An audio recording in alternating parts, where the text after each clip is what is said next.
ஏன் திவா வந்து தனியாக பிரிஞ்சு போகிறார் இவங்களை விட்டுட்டு அப்படி இப்படின்லாம் வந்து நீங்கள் இந்த யூரோப் பயணம் என்பது போன வருஷமே வாய்ப்பு ஒன்று கிடைச்சது. ஆனால் பெர்மனன்ட் விசாவில் போகிறானோ இல்லை டூரிஸ்ட் விசாவில் போகிறானோ அப்படின்ற மாதிரி எல்லாருக்குமே டவுட் இருக்குது.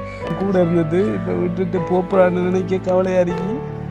ஸோ வந்து இந்த பயணம் நல்லபடியாக வந்து அமையணும். கொஞ்சம் கவலை தான். நான் சொன்ன மாதிரி ஒருத்தரும் இல்லை, வீடியோ எடுக்கிறதுக்கு ஒருத்தரும் இல்லை, ஏதாவது ஒரு சின்ன ஹெல்ப்பு கண்டாலும் ஒருத்தரும் இல்லை.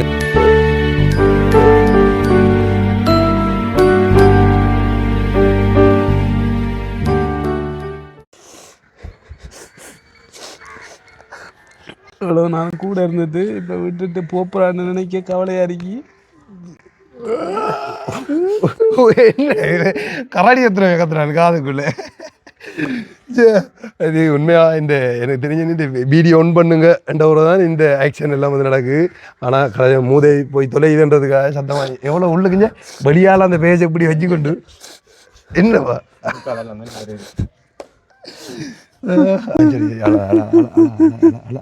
நான் அதை நினைச்சாலும் தானே நான் வேற ஒன்று நினைச்சாலும் அந்த இருக்கலாம் சொல்லிக்க அப்படி ஒன்றும் இல்லை. அடி சாப்பாடு ஒன்றும் இல்லை. அப்படி அவனோட போனா புள்ள மரக்கறில இலையும் கொத்தையும் கொடுக்க ஓ நமச்சிவாய அதான் பிரச்சனை. சரி, ஓகே. நீங்கள் வந்து தொடர்ச்சியாக நம்முடைய யூரோப் பயணத்துக்கான அந்த காணொலிகளை வந்து பார்த்து வந்திருப்பீங்க. ஆர்ஜே தமிழால் ரீசெண்ட் டைமான வீடியோ 10-12 நாட்களாக இது காணொலிகளும் நாங்கள் அப்லோட் செஞ்சுருக்க மாட்டோம். அதை விட ஆர்ஜேவித் கேஜையில் திவானும் ஊரில் ஒரு முக்கியமான வேலையாக இருக்காருன்னு சொல்லியிருப்போம். அந்த முக்கியமான வேலை இந்த வேலை தான், அந்த தயார் நிலைப்படுத்தல் என்று சொல்லுவாங்க. இப்போ என்னென்னா நாங்கள் இதுக்கு முதல்ல வந்த காணொலிகள் எல்லாம் வந்து, அதாவது இப்போ இல்லை, இந்த ரீசெண்ட் டைம் அப்லோட் பண்ணுற காணொலிகள் இல்லை, இதுக்கு முதல்ல அப்லோட் பண்ண காணொலிகள் எல்லாம் வந்து நாங்கள் இப்படி இந்த பயணம் போகிறோம் அப்படி இப்படின்னு சொல்லி நிறைய ஏமாற்றங்கள் வந்து செய்திருப்போம். அதால் நிறைய பேருக்கு கன்ஃபியூஸாகவே இருக்கும். வந்து அப்போ நிறைய பேர் யோசிப்பாங்க, உண்மையாக ஒன்று வந்து பயணம் போகிறானோ இல்லை யூரோப் கண்ட்ரிக்குள்ளே போகிறான்னு சொல்லிட்டு சம்டைம் வந்து இந்தியா அங்கால பக்கம் மலேசியா அங்கேயா போகிறானோ அப்படின்னு சொல்லி நிறைய பேருக்கு டவுட் இருக்கும். ஆனால் வந்து யார் யார் போகிறாங்க, எதற்காக போகிறாங்க, இல்லை பெர்மனன்ட் விசாவில் போகிறானோ இல்லை டூரிஸ்ட் விசாவில் போகிறானோ அப்படின்ற மாதிரி எல்லாருக்குமே டவுட் இருக்குது. ஸோ அந்த டவுட்டை கிளியர் பண்ணுற மாதிரி தான் இந்த காணொலி வந்து இருக்க போகுது. ஸோ இப்போ நாங்கள் இப்போ கிஷோத் வீடியோ எடுத்து கொண்டிருக்கார், அங்கால இப்போ ஆர்ஜே தமிழா டீம் வந்து எல்லாருமே வந்து இருக்கிறோம். நிறைய பேருக்கு டவுட் இருக்கும், என்னடா உணவுகள் வந்து திடீரென்று தெரிஞ்ச உணவுகள் இப்போ அடிக்கடி முக்கியமான வேலை நான் சொல்லுவானால் என்ன வேலைன்னு சொல்லலை. சில டைம் வந்து திவா யாழ்ப்பாணத்தில் போய் நின்றவன் இதுக்காகத்தான் போய் நின்றானோ, படித்து முடிச்சுட்டு வெளிநாடு போகிறானோ அப்படின்ற எல்லா டவுட்டும் வந்து வந்துருக்கு. என்ன சொல்கிறீங்க? நிறைய கேள்விகள் வந்தது எங்களுக்கும் உங்களுக்கும் வந்த நம்ம டீமுக்குள்ளேயே வந்திருக்கா. அப்படி படிக்கணும்னு ஆசைப்பட்டேன், ஆனால் படிக்கல.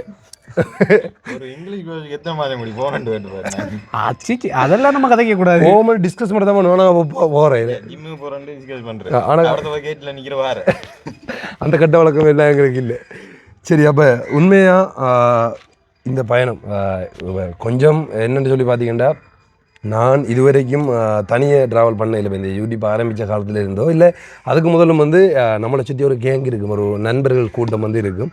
ஸோ அப்போ எங்களோட ஆர்ஜே தமிழா டீமும் வந்து அப்படி தான். இப்போ நாங்கள் எங்கே போனாலும் வந்து இப்போ முதலெல்லாம் பார்த்தீங்கன்னா அந்த கார் இருந்த டைம்களில் அப்படிலாம் பார்த்தீங்கன்னா நாங்கள் கேங்க ஒரு 5 பேரே போவோம்.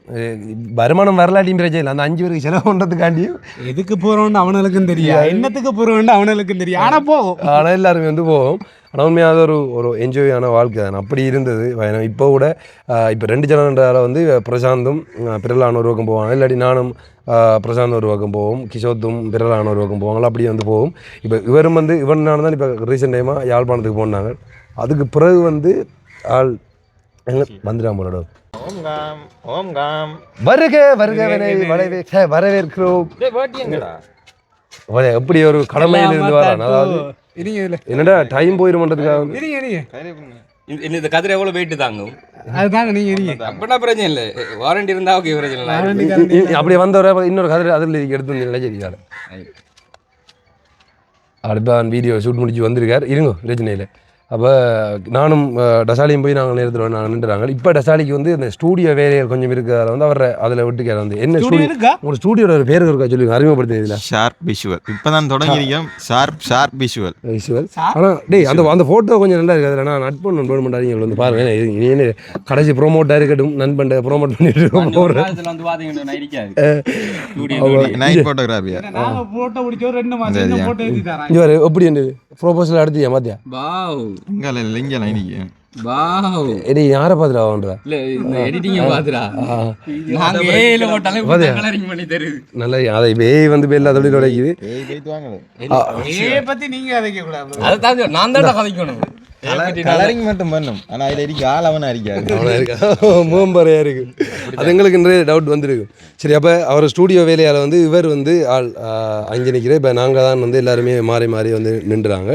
ஸோ அப்போ அதுக்கப்புறமா வந்து நாங்கள் யாழ்ப்பாணத்தில் நின்று நானும் கிஷத்து இங்கே வந்தது முக்கியமாக வந்து இந்த விசா ப்ரொசஸுக்காக தான். இந்த விசா தெரியுமா, இந்த விசா அப்ளை பண்ணால் ஸ்பான்சர் பண்ணி அதுக்கப்புறமா வந்து இங்கே வந்து இந்த டாக்குமெண்ட் எல்லாம் ரெடி பண்ணி எல்லாத்தையும் எடுத்துகிட்டு கொழும்புக்கு ஒருக்கா கொண்டு அதை சப்மிட் பண்ணி திரும்ப அந்த ரிசல்ட்ஸ் கிடைச்சவரோ என்ன விளக்கம்னு சொல்லி பார்க்க போய் ஐயோ அது ஒரு மாதமாக வந்து நாங்கள் ஒரு வெளிநாட்டு பயணம் போக தானே வேணும். சத்தியமாக எனக்கு அடிக்கடி அது தோணுது இந்த பயணங்கள் போயிட்டு இப்போ என்னடாடா 8 மணித்தாலும் 7 மணித்தாலும் இங்கேருந்து கொழும்புக்கு ட்ராவல் பண்ணணும். இங்கேருந்து போய் அங்கே இங்கேருந்து திரும்ப வந்து கிட்டத்தட்ட நான் ஒரு 3-4 வாட்டி போய் வந்திருப்போம் போல். இந்த ஒரு மாதத்துக்குள்ளே வந்து போய் வந்திருப்போம். என்னோட சேர்ந்து கிஷோத்தும் தான் நலைஞ்சவர். அப்போ மற்ற டீம் வந்து மற்ற வேலையாக போய் கொண்டிருந்தவங்க, அதாவது மற்ற சேனலுக்கு வீடியோவாக இப்போயும் பாருங்க அப்படின்னு இல்லை நாங்கள் வீடியோ ஷூட் பண்ணி கொண்டிருக்கோம். இல்லை எனக்கான ஒரு தகவல் வந்துச்சு, கிஷோர் பஸ்ஸில் ஏறினா தூங்குவாரான், திருப்பி ரிட்டன் வரக்குள்ள எழுந்திரிப்பாராமன்னு சொல்லி. என்னதுக்கு அவனை கூட்டி போகிறேனே கேரி அவன் மேலே இந்த ஏறணும் தொலைஞ்சு போயிடுவான் பாதுகாப்புக்கு வராரு. அவன் தொலைஞ்சு போயிடுவான்னா தான்டா தேடணும். அப்படி ஒரு நிலைமை இருந்தது. நான் சொன்ன மாதிரி வந்து அந்த விசா ப்ரொசஸ் எல்லாம் முடிஞ்சதுக்கப்புறமா தான் இப்போ தான் நல்ல செய்தி கிடைச்சது. ஸோ அப்போ அதுக்கப்புறமா தான் நான் இதை உங்களுக்கு பப்ளிஷ் பண்ண. நான் வந்து சரி அப்போ எங்களோட டீமுக்குள்ளே இருந்து உண்மையிலே யார் யார் போகிறா ஸ்டாப் பண்ணுங்க ப்ரோ. இப்போ ஆரண்டி சொல்கிறதுக்கு முன்னாடி சேனலை வந்து புதுசாக பார்க்குறீங்களான்னா முதல்ல நம்ம சேனலை சப்ஸ்கிரைப் பண்ணிட்டு அப்படி பெல் பட்டனை கிளிக் பண்ணுங்கள். இப்போ வாங்க யாருன்றதை வந்து பார்க்கலாம். அதுக்கு முன்னால் ஸ்மால் பிரேக். ஓகே, இப்போ வெளிநாட்டு பயணம் 3 வருஷமாக வெளிநாட்டு பயணத்தை சொல்லி கொண்டே இருக்கவேல இப்போ தான் வந்து கைகூடி இருக்குது. நான் சொன்ன மாதிரி வந்து ஆரம்பத்தில் அந்த பாஸ்போர்ட் எல்லாம் எடுக்க போச்சு நம்ம வீட்டில் இருந்து வேலை நிறுத்தம், அதாவது இங்கே படிப்பு முடிஞ்ச ஒரு வேலைக்கு போகணுமெண்டா எப்படியும் வெளிநாட்டுக்கு தான் அனுப்பி வைப்பாங்க. அப்போ பாஸ்போர்ட் எடுக்க போக சொல்ல நான் போகலை வீட்டிலேருந்து. பாஸ்போர்ட் எடுக்கிறதுக்கு வந்தாலும் அதுக்கப்புறமா நான் நேரத்தில் சொல்லியிருப்பேன் பாஸ்போர்ட் எடுக்கிறதுக்கு அந்த புக் பண்ணியெல்லாம் வந்துட்டு நான் என்ன ஞாபகம் தெரியும் கிழிச்சறிஞ்சு ஓடி சொன்னேன். நான் வந்து விட்டு அதை கேன்சல் ஆகிட்டம்மான்னு சொல்லி சும்மா எழுதிட்டேன். ஏன்னு சொல்லி பார்த்தீங்கன்னா வேலையாக போகிறது விருப்பம் இல்லை. ஏன்டா அப்பா அண்ணா எல்லாம் வந்து வெளிநாட்டில் இருந்தவங்களும் அவங்களோட கஷ்டத்தை சொல்லியிருக்காங்க. ஸோ அப்போ அங்கே போய் இப்படி கஷ்டப்படக்கூடா, அரபு நாடுகளுக்கு போய் கஷ்டப்படக்கூடாதுக்காக வந்து எனக்கு அது விருப்பம் இல்லை. ஸோ இங்கே ஏதாவது செய்யணுமென்ற ஆசை, ஆனால் என்ன செய்யணுமென்றது தெரியா, அதான் உண்மை. அந்த பதில் இல்லாமல் ஓடிக்கொண்டது நாங்கள். ஸோ அப்போ நானும் பிறலாம் வந்து ஆரம்பத்தில் ஸ்கூலில் படித்த நண்பர்கள் அது எல்லாருக்குமே வந்து தெரிஞ்சிருக்கும். அதுக்கு பிறகு தான் இந்த யூடியூப் எல்லாம் ஆரம்பித்து அது ஒரு சக்ஸஸான போய் கொண்டிருக்கக்குள்ளே தான் வந்து அதுவும் ஒரு முதலாக வீடியோ கிளிப் எடுத்து நம்மளடா பாஸ்போர்ட் எடுத்து போனதை வந்து பாஸ்போர்ட் எடுக்க போனோம் போயிட்டு அங்கே அந்த கார்டன் எல்லாம் போய் நம்ம எடுத்து நம்ம. ஆனால் பாஸ்போர்ட் எடுத்து வந்து நம்ம பப்ளிக் பண்ணலை. ஏன்டா இப்போதைக்கு வந்து நாங்கள் அதை பப்ளிக் பண்ண தேவையில்லை, ஒரு பயணம் படிக்கிறதுக்குள்ளே பப்ளிக் பண்ணுவோம்னு சொல்லி யோசிச்சாங்க. ஏன்டா அது எடுக்க போன முதலாவது நோக்கம் ஏன்டா நாங்கள் பாஸ்போர்ட் எடுக்கிறது முதலே வந்து நான் பேர்லாம் அடிக்கடி சொல்லி கொண்டிருக்கிறேன் இந்தியாவுக்கு போகணும். ஏன்டா இந்தியாவில் கலைத்துறை இருக்குது. ஸோ அப்போ இந்தியாவில் போய் செய்யணுன்ற ஒரு ஆசை இருந்தது. அப்போ நானும் பிறலானு தான் யூடியூப் நான் வந்ததுக்கப்புறமா வந்து ஒரு நாள் ஃபுல்லாக அந்த பாஸ்போர்ட் எடுக்க போன கதையே வேறு. எப்போ தெரியுமோ தந்தவங்க காலையில் போய்த்தோம் முடிஞ்சா 4 மணியா 5 மணி போனேடா அண்ட் இரவு 7 மணி தான் எங்களுக்கு கிடைச்சி. எல்லாருக்குமே நேரத்தோட ஒரு 2 மணிக்கு கிடைக்க வேண்டியது நாங்கள் 2 பேரும் செஞ்ச முட்டாள்தனத்தால் கிடைச்சது வந்து 7 மணிக்கு 2 கேன்சல் ஆகி ஞாபகம் இருக்கு. ஸ்பெல்லிங் மிஸ்டேக் என்னஞ்சது மீடியா என்ன வேலைண்டு மீடியாண்டு அடிச்சு கொடுத்து அதில் மீடியாண்டு கொடுத்தா அப்சர்வ் பண்ணலேன்னு சொன்னால் அதுக்குள்ள மீடியா காட்டு இதெல்லாம் சொல்லி அதுக்கப்புறமா வந்து மீடியான்னு சொல்லி பாஸ்வேர்டு அடிச்சிருந்தாலும் ஒரு நாட்டுக்கு என்ட்ரி ஆகக்குள்ள வந்து நிறைய கேள்வி பார்ப்பாங்களா வந்து இமிக்ரேஷனில் வந்து இப்போ இவங்க ஏன் போகிறாங்க எல்லாம் பாரு என்னத்துக்கு வராங்க எந்த இது போகிறாங்க மீடியாண்டா இப்போ நார்மல் பர்சன் போகிற இது இல்லையே தனியாக செப்பரேட் மீடியா பார்ட்டிக்கு இல்லை இப்போ கேமரா எக்யூப்மெண்ட் எல்லாம் நிறைய கொண்டு வரதுக்கு அலவுட் இருக்குது. அதை காட்டி நீங்கள் அங்கே யூஸ் பண்ணுற போகிற கேமராவுக்கு இங்கே பெர்மிஷன் எடுத்துகிட்டு போகணும் நிறைய ப்ராசஸிங். அப்போ அது வந்து எங்களை அங்கே பாஸ்வேர்டு ஆஃபீஸிலே அதை விளக்கம் எடுத்து அதை அப்புறம் நாங்கள் அதை கேன்சல் பண்ணி அதுக்கப்புறமா தான் எங்களுக்கு பாஸ்வேர்டு கிடைச்சது. பாஸ்வேர்ட் கிடைச்சி கொஞ்சம் காலத்தால் அது கொஞ்சம் பாஸ்வேர்டு கிடைச்சி எவ்வளோ காலத்தாலடா என்னஞ்சே உண்ட பாஸ்வேர்டு போனது ஒரு வருஷம் கையில் இருந்துச்சு. அதுக்கப்புறம் 2 வருஷமும் பாதுகாப்பா வீட்டை கொஞ்சம் சேஃப்டி இல்லை அதனால கோட்ஸுக்கு நாங்கள் வச்சுருந்தோம். பாதுகாப்பா வந்து வச்சுருந்தார். அதாவது அவங்கள்ட ஒரு சின்ன குடும்ப இஷ்யூன்னு அது தெரிஞ்சிருக்குமே அந்த குடும்ப இஷ்யூவால் குடும்ப பிரச்சனையால் அந்த பாஸ்வேர்டு வந்து பறிமுதல் பண்ணி கோர்ட்ஸில் வச்சுருந்தவங்க. இப்போ எந்த விசா ப்ராசஸ் எல்லாம் வந்து முடிஞ்சதுக்கப்புறமா தான் இப்போ அதாவது உங்களுக்கு விசா கிடைச்சிருக்கேன் எனக்கு சொன்னதுக்கு அப்புறமா தான் அவரோட பாஸ்போர்ட்டும் அவருக்கு கையில் வந்து கிடைச்சிருக்கு. நீங்கள் போவார் எங்கே ப்ரோ இந்தியாவுக்கு இனி நம்ம கையில் ஒன்றும் இனி எதுவும் ஆசைப்படுறதில்ல bro. பிரபஞ்சம் தான் ஆசைப்பட வைக்கும். இனி எது நடக்குதோ அப்படி வேற லெவலில் வைத்தான் ஆன்மீகத்துக்கு. எது நடக்குதோ அது பாட்டில் அப்படியே போயிட்டு அப்போ இது இப்போ எனக்கு எப்படி நடக்குது நீ சொல்லுவோம் ஜூனியர். எனக்கு தெரியல அவங்கவுங்களோட லைஃப் இது அவங்கவுங்களுக்கு மட்டும் தான் ப்ரோ தெரியும். நம்ம ஒன்றை கெஸ் பண்ணி சொல்ல இயலாது, நம்ம ஒன்று நினைக்க முடியல. அண்ட் ஆசைப்பட்ட நிறைய பேருக்கு இங்கே நடக்கிறது இல்லை. அதனால நம்ம இதை பற்றி யோசிக்கிறது இல்லை. பெருசா அடி விழுந்துருக்கு இதே இதில். அவ்வளோ கோட்ஸ் மூலம் உண்மையில் நிறைய அனுபவங்கள். ஆனால் நீதிமன்றம் போக வேண்டி இருந்திருக்கு, அங்கே நிறைய விஷயங்களை கற்றுக்கொள்ள வேண்டி இருந்திருக்கு போல இருக்குது. அங்கே போய் நிறைய விஷயங்கள் இனி அவனுக்கு 6வது வந்து அடித்தாலும் முதுகு கொடுத்துருப்பேன் அடிங்க பிரச்சனை இல்லை ஒருத்த கை வேணும்னாலும் வட்டி எடுத்துகிட்டு போங்கடா. ஆனால் அந்த போலீஸ் கேஸு இந்த கோர்ட்ஸ்லாம் வரமாட்டான். அவன் கோர்ட்ஸுக்கு போனால் உண்மையில் அங்கே நீதி கிடைக்கும் அப்படின்னு சொல்லி போராடி வந்துட்டு ஏதோ ஒன்று இதையும் 2.5 வருஷம் பண்ணால் தப்பு, நான் தப்பே பண்ணலைன்னு சொல்லி ஒரு ஜட்ஜி வந்து அங்கே சொன்னார். இதெல்லாம் கேஸே இல்லை, இதெல்லாம் தான் எதுக்கு அவனை கொண்டு வந்து உள்ள அந்தாண்டுன்னு சொல்லி அவரை என்னட்ட கொஸ்டின் கேட்டேன். நான் என்ன பதில் சொல்கிறது, சரி இது பாஸ்போர்ட்டாச்சும் கொடுத்துருங்கன்ட்டு கெஞ்சி கடைசி பாஸ்போர்ட்டை கொடுத்துட்டாங்க. எப்படி இருந்தது இந்த 2 வருஷத்துக்கு அப்புறம் அந்த பாஸ்போர்ட் உண்ட கையில் கிடைக்கக்குள்ள எப்படி இருந்தது? ஒரு விஷயத்தில் ஆசைப்பட்டு அந்த விஷயத்துக்கு பின்னால் ஓடி அது கடைசி வரைக்கும் கிடைக்கலன்னு சொன்னால் கடைசி கிடைக்கிறப்போ வந்து அதில் வெறுப்பொண்டு வரும் இல்லை, அதாவது சலிச்சு போயிடும். என்னடா இன்னைக்கு கிடைச்சாலும் சரி கிடைக்கல என்ற மாதிரி கடைசி அப்படி தான் இருக்கு. இனி போனாலும் சரியா போட்டுச்சுன்னா கிடைச்சாலும் என்ன சரி. இதே மாதிரி நான் வெளியே போகன்ற ஒரு பாஸ்போர்ட் எடுத்தேன். 12 வருஷம் அது எக்ஸ்பீரியன்ஸ் 12 வருஷம் முடியுதாடா? ஏர்போர்ட்டை தாண்டி கால் வைக்க ஏர்போர்ட்டுக்குள்ளே நீ அந்த பாஸ்போர்ட்டை கொண்டு போகலன்ட்டு அர்த்தம். நீ பாஸ்போர்ட் எடுத்துரு. ஓ இருக்கு எல்லாருக்கிட்டே இருக்கு. அது 2020-21 ஏரியா ஞாபகம் இல்லை. கிஷோத் மட்டும் தான் பாஸ்போர்ட் எடுக்கல. கிஷோத்துக்கு இல்லடா எல்லாரும் கொம்பனியால, அவனுக்கு லைசன்ஸே கொம்பனியால தான் எடுத்து கொடுத்து. அவன்கிட்ட லைசன்ஸ் எடுத்தே பெரிய கதை. லைசன்ஸ் இல்லைன்னு சொல்லி தெரிஞ்சவன். அப்போ நாங்கள் திடீரெண்டு இங்கெல்லாம் போயக்குள்ள டக்குனு நான் லைசன்ஸ் ஆஃபீஸில் விட்டு போட்டு போய் லைசன்ஸுக்கு பாதின்னு சொல்லி ஆளை விட்டு தான் இப்போ லைசன்ஸ் எடுத்து வச்சுக்கிறேன். என்னென்னு பிரபஞ்சம் நடத்தி வைக்க ஓகே, கம்பெனி நடத்தி வைக்கல ஓகே, அதாங்க பிரபஞ்சம் கம்பெனி ஊடாக நடத்தி வைக்குது. அதாவது ஓகே, ஏதோ ஒரு வழியால் செஞ்சு வைக்க முடியல. பிரபஞ்சம் இந்த கம்பெனி தான் உங்களோட கல்யாணம் எப்படி கல்யாணம் கம்பெனி ஊடாக தான் செஞ்சு வைக்கணும். அப்போ எல்லாத்தையும் நாங்களே பார்த்துக்கொள்றோம், பிரச்சனை இல்லை. போதில்லை நம்ம 4 பேர் அவங்க இது லாஜிக் இல்ல, விட்டா தாலி கட்டுறதுக்கு அவன் இல்லை, நீ போனா போதும் சொல்லுவோம். மாப்பிள்ள மட்டும் தான் அவர் போட்டிருக்க சட்டையெல்லாம் என்னது. சரி ஓகே. அப்போ இப்படி தான் ஃபன்னாக கலகலண்டு அதை நான் சொன்ன மாதிரி இந்த காரெல்லாம் இருக்கைக்குள்ளே என்னத்துக்கு போகிறோம்னு சொல்லி தெரியா ஒரிஜினலாக தான் அந்த டைமில் இருந்தேன். ஆனால் 5 பேர் மொத்தம் போவோம் நாங்கள் பயணத்துக்கு. அது எவ்வளோ சொன்னோம் நல்ல மாதிரி எல்லாம் பார்க்குறேன். என் சாப்பாடு எல்லாமே கிடந்த வரலாறும் இருக்குது. சாப்பாடு நாங்கள் ஒரு பிஸ்கெட்டை கொடுத்து இல்லாமல் இருந்த இடத்தை விட்டு திருப்பி ஊருக்கு ரிட்டன் ஓடி வந்த கதையெல்லாம் இருக்கு சில பேர். வசந்தன் கோ காலம். சரி ஓகே. அப்போ அப்படி தான் இருந்தது. இப்போ பார்த்தீங்கன்னு சொல்லி சொன்னால் உண்மையாக நான் மட்டும் தனியாக வெளிக்கிட போகிற வந்து கொஞ்சம் ஒரு பதட்டமாக தான் இருக்குது. ஏன்னாண்டா யாராச்சும் ஒரு ஆள் வருவாங்க, அவங்க வீடியோ எடுப்பாங்க, அவங்க இல்லாட்டி ஏதாவது ஒரு சின்ன ஹெல்ப்பு காட்சி வந்து ஆக்கள் வந்து இருக்கும். நீங்கள் ரெடி என்ன நாளைக்கு நாங்கள் நம்பலாம். இல்லை உண்மையாக வந்து ஈஸியாக கிடைச்சா நான் கூட்டிகிட்டு போயிருப்பேன். அதை என்ன ஒன்றும் செய்யலை. எனக்கே பெரிய வாடாக இருந்தது அந்த ப்ரோசஸ் முடிஞ்சு வந்து ஒவ்வொருத்தெல்லாம் பின்னால் வருவானே வந்து ஒன்று அங்கே போயிட்டு பார்த்து சொல்கிறேன். டேய் இங்கால வந்து பார்க்கறதுக்கு ஆக்கள் இல்லடா, இங்கெல்லாம் நான் பார்க்கணும். என்ன பார்த்து சொல்கிறேன், எல்லாமனையும் பார்த்து சொல்கிறா இல்லை நீ ஃபுல்லாக அங்காலம் போகிறேன். அது இன்னும் மட்டும் பார்க்கணும். எப்படி சொல்லுவேன் தசாரி கன்னடாவும் இருந்தேன் தெரியுமா உனக்கு? கொஞ்சத்துக்காக மிஸ் ஆயிடுது. அவன் வந்து போய் பிரபஞ்சம் நடத்தி வச்சு அதான் இதுதான் நடக்கணும். அதுதான் தகவல் சொல்லல, அது அவ்வளவு தான் சொல்லல. கனடா போக இருந்தது போகல. என்ன காரணம்? எப்போ 2022 அதுவும் கொடுத்த காசு ரிட்டன் ஆயிடுது. ரிட்டர்ன் ஆயிட்டு கொடுத்தாங்க. சரி அப்படியான சம்பவம் எல்லாம் வந்துருக்கு. இப்போ எனக்கு அப்படியெல்லாம் ஒன்றுமே இல்லை. நான் போகிறது உண்மையாக வந்து ஒரு நல்ல விஷயத்துக்காக தான். நான் சொன்ன மாதிரி எனக்கு மனசுக்கு பிடிச்சிருந்தா மட்டும்தான் நான் அந்த பயணங்களோ ஏதோ ஒன்று மேற்கொள்வேன். என்னென்னு சொல்லி பார்த்தீங்கன்னா நார்மலாக இங்கேருந்து ஃபஸ்ட்டாக இங்கே யூடியூப்லாம் ஆரம்பிக்கிறது முதல்ல வந்து கொழும்பில் போய் நிற்கக்குள்ளே வீட்டு ஞாபகத்தில் நான் திரும்பி எல்லாம் ஓடி வந்திருக்கேன். இங்கே அங்கெல்லாம் வந்து நிற்க வேணும். பிறலானெல்லாம் வந்து ஓயல் படித்த டைம் ஓயல் முடித்ததுக்கப்புறமா வந்து அவனோட வழி மாவட்ட பயணம் வந்து போக ஆரம்பிச்சிட்டாங்க. அப்போ அவனோட கொழும்பு எல்லாம் போய் கிடப்பாங்க சிம்பிளாக. எனக்கு வீட்டு அப்படியே அம்மாவோட இருந்து பழையனால வெளியில எல்லாம் போகிறது கொஞ்சம் இதாக இருந்தது. அங்கெல்லாம் போய் அங்கே கொஞ்சம் கடுமையாக வேலை இருந்தானு இல்லைண்டா வீட்டு ஞாபகம் தான் மாதிரி வீட்டு ஓடி வருவோம் சொல்லி. அதை பற்றி நீங்கள் சொல்லக்கூடாது பிரதர். நான் ஒரே ஃபத்தில் விளைஞ்சோம். நான் இன்றைக்கு காலையில் வந்து இறங்குறேன்.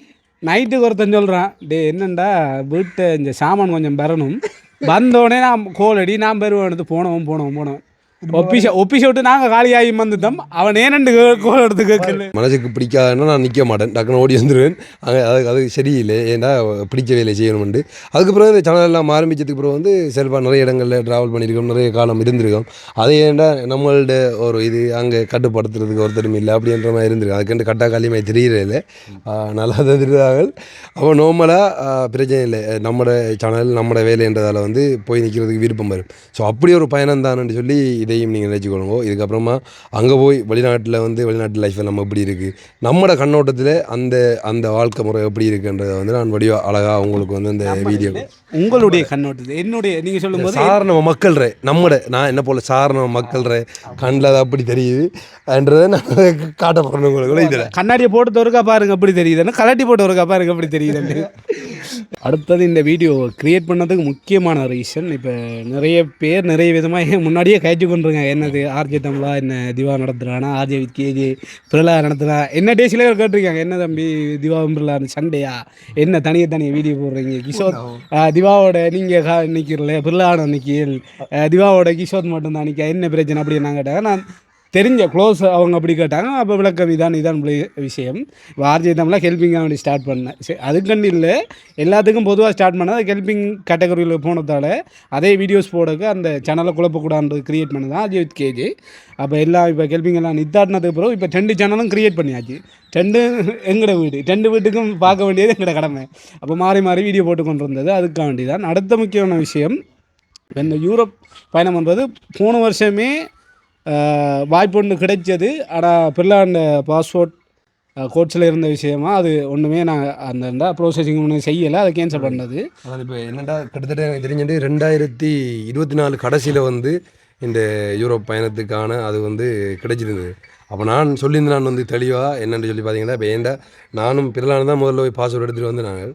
அப்போ நான் பிர்லாண்டு சொல்லியிருந்தேன், ஃபஸ்ட்டாக இந்தியாவுக்கு போகணும், நம்ம இந்தியாவுக்கு போகணும்னு சொல்லி. ஏன்டா இப்போ என்னை பொறுத்த வரைக்கும் நீங்கள் கேட்டிங்கன்னா யூரோப்பெல்லாம் போகிறதுன்றது வந்து எனக்கு பெரிய தோட்டில் இல்லை. இப்போ ஏன்டா கண்டிப்பாக அதில் விசா கிடைக்கிறதுன்றது கஷ்டம். அதை தாண்டி வந்து நார்மலாக வேலைக்கு போகிறோம்னா நிறைய லட்சங்கள் கோடிகள் செலவழிச்சு எல்லாம் போகணும். ஸோ அப்போ அது நம்மளால் முடியாத உண்டு, அப்போ கஷ்டமாக இருக்கும் அப்படின்ற மாதிரி ஆரம்ப கட்டங்களில் வந்து நினைச்சிருந்தேன். வந்து அதுக்கப்புறமா சேனல் ஆரம்பித்து வந்தவரை நிறைய சொந்தங்கள் வந்தவரை வந்து கொஞ்சம் இது ஈஸியாக இருக்கலாம்னு சொல்லி யோசிச்சு வந்து அப்போ அதுக்கப்புறமா அந்த 2024 அது கிடைக்கக்குள்ளே வந்து பார்த்தீங்கன்னா அந்த சந்தர்ப்பம் சரியாக அமையக்குள்ளே பிர்லாண்ட பாஸ்போர்ட் இல்லை. அவங்கள்ட்ட நான் சொன்ன மாதிரி வந்து அது குடும்ப பிரச்சனையால் ஜுடி பிரச்சனையும் போனது. ஆனால் அதுக்கு முதல்ல வந்து அவங்கள்ட்ட அந்த பாஸ்போர்ட் நீதிமன்றத்தில் பறிமுதல் பண்ணி வச்சுட்டாங்க. அப்போ அந்த டைமில் அப்போ நான் சொல்லியிருந்தேன், நான் என்னென்னு சொல்லி பார்த்தீங்கன்னா, இல்லை நானும் பிர்லானும் தான் பயணம் போதா நாங்கள் யோசிச்சிருந்தாங்க. அதுக்கப்புறமா வந்து பிர்லான் இல்லாமல் நான் ஒருத்தையும் போகலைன்னு சொல்லி கிட்டத்தட்ட அவரோட பாஸ்போர்ட் இருந்த மாதிரி கிட்டத்தட்ட உண்ட பாஸ்போர்ட் கிடைக்கக்குள்ளான் இப்போ நானும் போடுறேன் பார்த்தியா. அப்போ அவனோட பாஸ்போர்ட் அங்கே இருந்த காலம் அவ்வளோ நாளும் வந்து நானும் வெளியில் எங்கேயும் ஒரு இடத்தையும் வந்து ட்ராவல் பண்ணல அப்படி இருந்தேன். அதுக்கப்புறமா வந்து இப்பயும் அவனோட பாஸ்போர்ட் கிடைக்கும்னு சொல்லி நம்பலைன்னு, அது வந்து கிடைக்குமோ கிடைக்காதுன்ற ஒரு கேள்விக்குறியெல்லாம் இருந்தது. அப்போ இதை வந்து தை மாதம், அதாவது இந்த வருஷம் தை மாதத்துக்கு பிறகு வந்து இந்த விசா ப்ரோசஸ் வந்து நான் ஆரம்பிச்சிட்டேன். ஸோ அப்போ அதை நீங்கள் சொல்லுங்கள் இதுக்கப்புறமா. ஆமாம், அதாவது என்ன சொன்னால் எப்படா நான் நிறைய வீடியோக்குள்ளே மென்ஷன் பண்ணியிருப்பேன், பாஸ்போர்ட் எங்கள்ட கையில் இல்லை, பாஸ்போர்ட் வந்து கோர்ட்ஸில் வைக்காண்டி. ஏன்னு சொன்னால் நிறைய ஆப்பர்ச்சுனிட்டி வந்து உண்மையில் இந்தியா கூட வந்து ஃப்ரீயாகலாம் போகிறதுக்கு வந்து இப்போ பன்னியுள்ள கண்ணாலாம் வந்து எங்களோட அவ்வளோ ஃபிட் உண்மையில். என்ன சொன்னால் அவருக்கு வந்த ஒரு இது சான்ஸ் வந்து எனக்கெல்லாம் மாறி தந்தவர் வந்து தம்பி இப்படா ஷிப்பில் வந்து போகிறதுக்கு வந்து மீடியா காலத்துக்கு அட்வர்டைஷனுக்காண்டி இப்படி ஃப்ரீயாக விசா கிடைக்கிறா வாடா போகலாம் அப்படின்லாம் சொல்லி வந்து கூப்பிட்டார். ஆனால் என்ன பிரச்சனை, அந்த நேரம் கூட வந்து கையில் வந்து பாஸ்போர்ட் வந்து இல்லை. அப்போ நிறைய வாட்டி அதுக்காக மினக்கட்டு சரி அப்படின்னு சொல்லி அதில் ஒரு சலிப்புத்தன்மையை வந்துட்டு. ஆனால் என்ன சொல்கிற, நீதிமன்றத்தில் ஒரு மாற்றம் ஒன்று வந்துச்சு. வந்ததுக்கு பிறகு தான் அங்கே சில தீர்ப்புகளை பார்க்கும்போது எங்களுக்கும் நம்பிக்கை வந்துச்சு. என்ன சொன்னால் இந்த வருஷம் தீர்ப்புகள் வந்து அதுக்குரிய மாதிரி கிடைக்க ஓகே, இப்போ நம்மளுக்குரிய தீர்ப்பும் சரியாக கிடைச்சிருச்சு, இனி பாஸ்போர்ட் கிடைக்கும்னு சொல்லி நம்பினா பாஸ்போர்ட் கிடைக்கிறது வந்து தீர்ப்பு கிடைச்சதுக்கு பிறகு வந்து 4-5 மாதம் ஆயிடுச்சு. 4-5 வருஷம், ஆமாம் 5ஆம் மாதம் வந்து தீர்ப்பெல்லாம் வந்து கொடுத்துட்டாங்க. இப்போ இந்த 8ஆம் மாதம் தான் வந்து பாஸ்போர்ட்டு கிடைச்சிது. அப்போ 5ஆம் மாதம் வந்து பாஸ்போர்ட் வந்து கிடைக்கல. ஆனால் தீர்ப்பெல்லாம் கிடச்சி கேஸ் எல்லாம் முடிச்சு க்ளோஸ் பண்ணி எல்லாம் முடிச்சாச்சு. 5ஆம் மாதமே வந்து என்ன சொல்கிறேன், அந்த தடை உத்தரவு எல்லாம் நீக்கி தெரிஞ்சு எல்லாமே ஃபைல் எல்லாம் வந்து கொடுத்துட்டாங்க. தடை உத்தரவு எடுத்தாலும் கூட பாஸ்போர்ட்டை தரணுமே தந்தா தானே வந்து நம்ம ஏர்போர்ட்டை வந்து தாண்டி போகலாம். ஸோ வந்து அப்படி இழுத்தடிச்சு இப்போ 8ஆம் மாதம் தான் எனக்கு வந்து பாஸ்போர்ட்டு கொடுத்தாங்க. அதனால் தான் வந்து இந்த ப்ரொசஸில் வந்து நம்மள வந்து கலந்து கொள்ள மாதிரி முடியாமல் வந்து இருந்தது. முக்கியமான விஷயம் என்னன்னா, இப்போ இந்த வழக்கு கூட இந்த வருஷம் முடியுமன்றது சூறாக கன்ஃபார்ம் பண்ணி சொல்ல தெரியாது. ஏன்னா இந்த பிரச்சனை நடக்க நானும் நின்றுனா அப்போ எல்லா விஷயம் எனக்கு தெரியும். அப்போ எல்லா கட்டத்துக்குள்ளான்னு சொன்னது இனி ஒன்றும் செய்யலாண்டா ஹைகோர்ட்டுக்கு போட்டு திருப்பி அதில் எப்படி ஒரு வருஷம் முழுவதும் ஏதாவது ஒன்று செஞ்சு முடிக்க வேணும். ஏன்னா பாஸ்போர்ட்டை இது வேணும் ஒரு இடத்தையும் போகலாம் கோர்ட்ஸுக்கு. இப்போ யாழ்ப்பாணத்தில் முக்கியமான இது நிகழ்வு நடந்தாலும் நிற்கல. ஏன்னா அந்த டேட்டுக்கு இங்கே கோர்ட்ஸை போட்டுருவாங்க. மாதத்துக்கு ஒருக்கா பாரதம் போகிறோம் இல்லை அடிக்கடி கேட்பாங்க தம்பி ஏன் பாரதம் போகிற மாதிரி இருக்கீங்க அங்கே நிற்கலாம் தானே 2 வீடியோ கவர் பண்ண இதுக்காக வேண்டியதான். இப்போ பிள்ளைனா வாரது போகிறது இப்போ சரியாக குறிப்பிட்ட நாளுக்குள்ளே வழக்கப்பட்டுருவாங்க. அந்த குறிப்பிட்ட டேட்டுக்குள்ளே நாங்கள் போயிட்டு வீடியோஸை கொஞ்சம் கவர் பண்ணிவிட்டு இங்கே வாரது 2 முடிச்சுட்டு இப்போ சடனாக அடுத்தது சில பேர் கன்ஃபார்மாக சொல்லல இந்த டேட்டுக்கு நாங்கள் வருவோம் போயிடலாம். ஏன்னு சொன்னால் அந்த ஹியரிங் போனால் தான் தெரியும் அடுத்த ஹியரிங் எப்போ டேட் தருவாங்க. அதால் சில பேருக்கு நாங்கள் கன்ஃபார்ம் இந்த டேட் வருவோம் இந்த ஃபங்க்ஷனுக்கு அட்டம் பண்ணுவோம்னு சொல்லலாம். அதால் நிறைய பேர் ஃபங்க்ஷன் அட்டம் பண்ண விட்டுருக்கோம். சில பேர் ஃபாரின்லேருந்து வந்தவங்களை சந்திக்க இல்லாத கட்டமெல்லாம் ஏற்பட்டிருக்கு. அப்போ அப்படியான பிரச்சனை எல்லாம் வந்து இருந்தது. அப்போ சரி இப்போ இந்த வருஷமும் அதே மாதிரி வந்து இந்த பாஸ்போர்ட் கிடைக்குமோ கிடைக்காதுன்ற அந்த கேள்விக்குறி இருக்கைக்குள்ளே வந்து சரி அப்போ இதுக்கு பிறகு வெயிட் பண்ண தேவையில்லை பயணம். ஏன்டா 2023 இப்போ வரைக்கும் கிட்டத்தட்ட 3 வருஷம் அப்போ 3 வருஷம் சரி இப்போ ஏன் அப்படி ஒரு ஆளுக்காண்டி வெயிட் பண்ணேன் மற்ற ஆள் ட்ராவல் பண்ணாலும் பரவாயில்லைன்றதுக்காக தான் சரின்னு சொல்லி நான் இந்த வேலையை வந்து ஆரம்பித்தேன். ஆனால் உண்மையாக நான் இப்போ என்ன சொல்கிறேன்டா சேனல்ன்னு சொல்லி ஃபஸ்ட்டாக நாங்கள் எல்லாம் ஆரம்பித்து வந்தது இப்போ நாங்கள் நிறைய பேர் இருந்தவங்கள எங்களோட ஸ்கூல் ஃப்ரெண்ட்ஸ் எல்லாம் நிறைய பேர் இருந்தவங்க கடைசியாக அமைஞ்சினது நானும் பெறலான்னு மட்டும்தான். அதுக்கப்புறம் தான் இந்த சேனல் எல்லாம் க்ரியேட் பண்ணி இப்படியோ வந்த நாங்கள் வந்து வந்ததுக்கப்புறமா வந்து இப்போ அந்த கிஷோத் வீடியோ எடுத்து கொண்டிருக்கான். அடுத்த வந்து பிரசாந்த் முதல்ல நானும் பிறலாம் அன்றைக்குள்ளே அதுக்கப்புறம் வந்து பிரசாந்த் வந்தவன். பிரசாந்த் தான் இப்போ கிட்டத்தட்ட கன வருஷமாக சேனல் ஆரம்பித்ததுலேருந்து பயணித்து கொண்டிருக்கிறான். ஸோ அதுக்கப்புறம் வந்து கிஷோத் அங்கால டசாலி எல்லாருமே வந்து வந்தவங்க. இப்போ நான் மட்டும் போகணுமன்றது எந்த விருப்பம் இல்லை. இப்போ மற்றவங்கள விட்டு போட்டு நான் மட்டும் போய் சுற்றி பார்த்துடணுமா நான் மட்டும் போய் என்ஜாய் பண்ணணுமன்ற அப்படின்னு இல்லை. நான் சொன்ன மாதிரி நாங்கள் கார் வச்சுக்கக்குள்ளே நான் தானே எல்லாரையும் அறியப்படுத்தி கூட்டிகிட்டு போகிறேன். நான் எல்லாரையும் பாங்க 5 பேருமே போகும்னு சொல்லி கூட்டிகிட்டு போகிறேன். காசு சம்பளம் வரல அடியும் அது பிரச்சனை இல்லைன்னு சொல்லி அடிவிட்டு போயிருக்கும். அதால் நிறைய இழந்திருக்கோம் சேனலில் உண்மை அது. ஸோ அப்போ அதாவது இந்த யூரோப் விசான்றது கிடைக்கிறது உங்களுக்கு தெரியும். அந்த நான் சொன்ன மாதிரி தான் இந்த கஷ்டம்ன்றதால இது தனியாக ஒரு ஆள் தான் அப்ளை பண்ணி போகலாம். மற்றவங்க எல்லோரும் கிடைக்கும்ன்றதும் சந்தேகம்.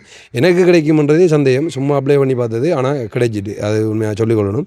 அப்போ அதுக்காண்டி தனியாக போக வேண்டிய சந்தர்ப்ப சூழ்நிலை அதில் இருந்தால் நான் தனியாக போகிறேன்.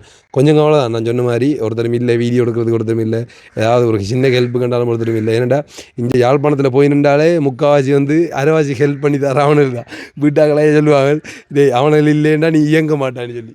உண்மையானே அதுக்கு ஒரு வசனம் இருக்கு தான் வேலையை தான் செய்ய வேணும் அவரவர் வேலையை அவரவர் தான் செய்ய வேணும். அப்படி உண்மையாக வந்து என்னென்னா அது பழகி போயிது நண்பர்களோடையே அப்படியே இருந்து அப்படியே பழகி போயிது. எங்கே ஒரு நாள் என்னெஞ்சாலும் வந்து அது அப்படியே நண்பர்களோட இருந்து இப்போ அது வட்டியாக இருக்குல்ல நண்பர்களோடு இருந்து அது அப்படியே வேலையாக மாறி அப்படியே வந்து போய்கொண்டிருக்கு. அதையும் வந்து சொல்லிக்கொள்ளணும்.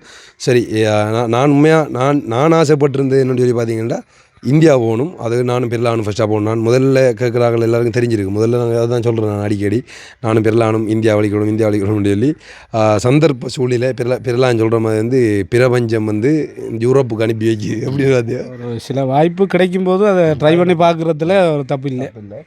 ஸோ அப்போ வந்து இந்த பயணம் அப்படி தான் ஆரம்பமாகுது. அப்போ இதுக்கு கீழே வந்து திவாவுக்கும் பிறலானுக்கும் சண்டையோ ஏன் திவா வந்து தனியாக பிரிஞ்சு போகிறார் இவங்களை விட்டுட்டு அப்படி இப்படின்லாம் வந்து நீங்கள் கொமாண்ட் அடிப்பீங்க. இல்லை திவா வந்து நன்றி கட்டவர் ஆர்ஜி தமிழா டீமை விட்டு போட்டு இங்கே வேறு தனி என்ஜாய் பண்ணுறான் அப்படின்லாம் வந்து சொல்லுவாங்க. தள்ளி இருக்கேன் அப்படின்லாம் வந்து சொல்லுவாங்க. அப்படிலாம் எங்களுக்கு எந்த இப்படியான கொமாண்டெல்லாம் வரைகளும் நாங்கள் பார்த்து சிரிக்கிறாங்க. ஸோ வந்து இந்த பயணம் நல்லபடியாக வந்து அமையணும். இந்த வீடியோவை பார்த்துட்டு தான் நீங்கள் மற்ற வீடியோலாம் பார்ப்பீங்க. இந்த வீடியோ பார்த்துட்டு பார்க்காம மற்ற வீடியோலாம் போட்டு அதுக்கு கீழே போய் சண்டை கிண்டை அப்படி இல்லாமல் கமெண்ட் பண்ணிட்டு இருக்காதீங்க. ஸோ அந்த எல்லா வீடியோக்களும் ஒரு துரோகி இதெஞ்சு விட்டான் மற்ற குறிப்பாக இந்த கமெண்ட் அடிப்பாங்கடா என்னது மட்டாக்களை வச்சு உழைச்சி போட்டு அவன் நாசுக்கு வெளிநாடு வைத்தார் அத்தா இதா 2 பேரும் அடிக்கிறாங்களுக்கு வாழ்த்துக்கள், முன்கூட்டியே வாழ்த்து சொல்றோம். வேணும்டா எல்லா வீடியோக்குள்ளேயும் இந்த டிஸ்கிரிப்ஷன்ல இந்த லிங்க் ஆட் பண்ணி அதாச்சும் பார்க்கட்டும். அதான் அது மெயினாக என்ன சொல்கிறது, இந்த பக்கத்தில் கொஞ்சம் இதாக இருக்கிற டீம் தான் வந்து கதைக்கு வந்தது. அது அப்படியான விஷயங்களை வந்து பரப்பி விடுறது அப்படிலாம் ஒன்றுமே இல்லை. நான் என்னை பொறுத்த வரைக்கும் என் மனசுலேருந்து என்னோட கூட இருக்கிறவங்க எல்லாருக்கும் ஏதாவது ஒரு செய்யணுன்றதான் ஆசை. அது நடக்கும். இது ஒரு பயணம், சாதாரண பயணம். ஆனால் எனக்கே கொஞ்சம் கவலை தான். இப்போ இது இப்படி ஒன்று கிடைச்சிருந்து ஆனால் எல்லாம் அமைஞ்சிருந்தால் எல்லாருமே வந்து எல்லாரும் மட்டும் வேறாச்சும் ஒரு வேலையாச்சும் கூட்டிகிட்டு போயிருக்கலாம். ஆனால் என்ன செய்யலாம், ஒன்றுமே செய்யலை. இது வந்து ஒரு தனிப்பட்ட முறையான பயணம், ஒன்றுமே செய்யலை. அது வலிக்கிற போகிறோம். சரி, அப்போ இதுக்கப்புறமா வந்து நீங்கள் அடுத்தடுத்த காணொலியில் பாருங்க. என்ன இவ்வளோ நேரம் உங்களோட அலப்பறைகள், அதை தாண்டி சில முக்கியமான விஷயங்கள் காய்ச்சிருப்போம். எல்லாத்தையும் செவி கொடுத்து இல்லைன்னு சொன்னால் ஓட விட்டு பார்த்ததோ இல்லை எப்படியோ செஞ்சு பார்த்துருப்பீங்க. எப்படியோ பார்த்து கடைசி வரைக்கும் பார்த்தாங்களுக்கு நன்றி. அடுத்த ஒரு நல்ல காணொலி கொடுப்பீர்கள் தானே, நல்ல காணொலியில் சந்திப்போம். அப்படி ஒரு வாயாட்டி பாய். அவன் மட்டும் மனக்கன் சொல்கிறான். டேய் அமுகு டுமுகு அமால் டுமால், அமுகு டுமுகு அமால் டுமால்.